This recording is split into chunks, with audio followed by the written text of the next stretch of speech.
Hi, thanks for joining me. Today we're going to talk about quince seeds. Quince is a fruit. It's a cross between a pear and an apple. It's the same color as a pear, and it's the same color as a Granny Smith, and the seeds look identical to a pear or an apple seed. Once the quince is cut open, obviously, just like a pear and apple, there are the seeds. Now, once I clear a house, the seeds go up so that no earthbound spirits can ever come back in the house, or so that nobody can ever throw any negative energy on the property or the house. You know, it's ridiculous. I can't clear a house and then walk away, and if there's a ghost living next door, they walk over 2 minutes after I'm down the street. Can't work like that. So after the house is cleared, the seeds go up, and your house now is always your safe space. You never have to worry about keeping a seed on you in the house. But when you're not home, you have one for the back of your driver's license, because usually you have your driver's license with you. You have one in an envelope in the glove compartment of your vehicle. And as long as those are around you, nobody can ever put negative energy on you, or ever a ghost can't get between 3.5 feet close to you. Sometimes when I do a house, I will talk to the person before I come out and go, gee, you have 3 ghosts in your house. But when I get there, there's only 2. Who knows where the other one is out being nosy in the neighborhood. So clear the house, put the seeds up. Now, when that ghost tries to come back into your house, the seed is up and they can't come in. It's not unusual for them to stand out there and kick or bang on the door. If you're in the house watching TV, you'll jump a foot off the couch when you hear that noise. You have a dog in the house, it's going to go off. You can open the door and stand this close to them, but they can't come in because the seed is up there.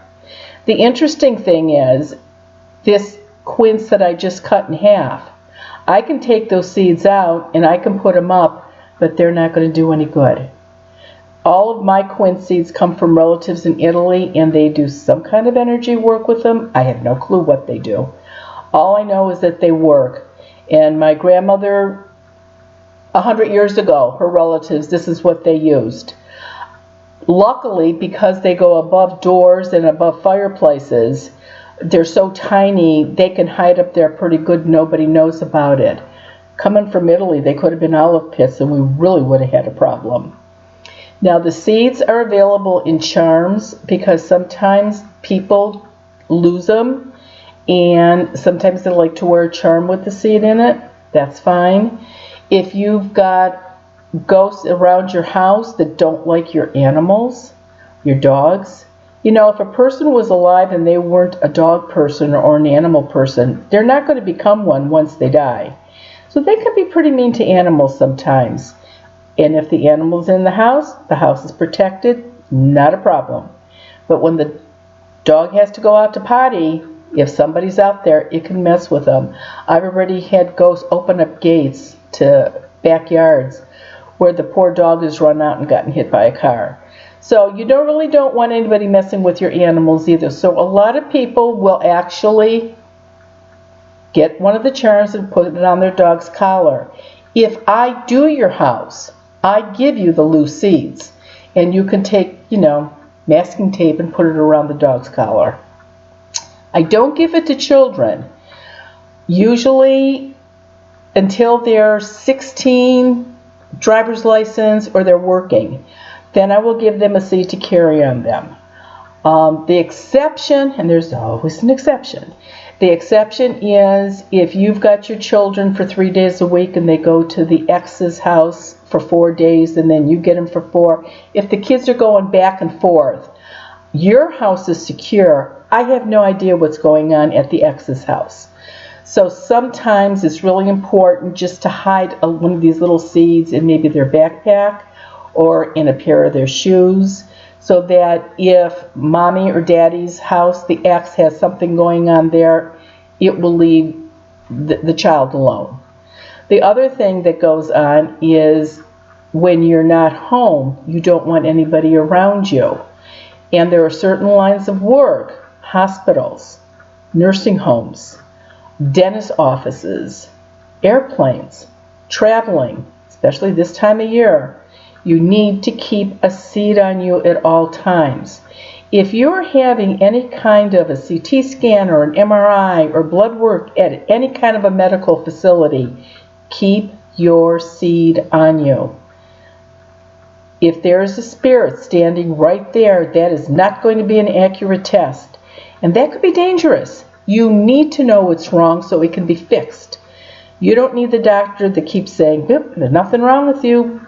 Can't find anything wrong with you. So seriously, if somebody is having something done, an operation from the waist up, tape it to your big toe. If you're having some kind of operation from the waist down, tape it on your back. Keep a seed on you. A lot of the hospitals that I do around here, they will bring me in to the surgical rooms to make sure that they're clear, to the recovery rooms to make sure that they're clear. If you've got your seed on you, you're in great shape. The sports figures around here, they have so many superstitions.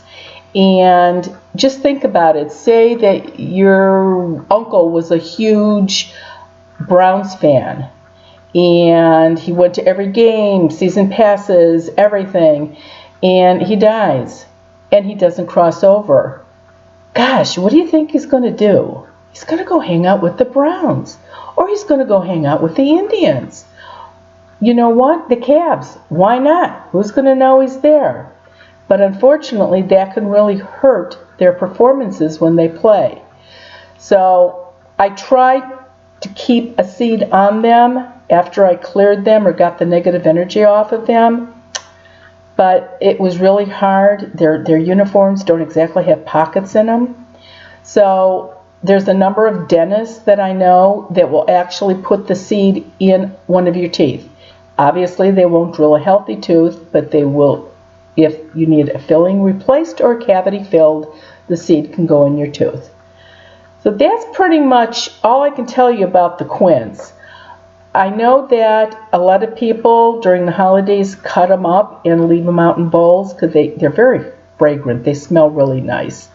Again, jam or jelly I know is made out of them, but I think it's like 99% sugar. They're just really a bitter, bitter fruit.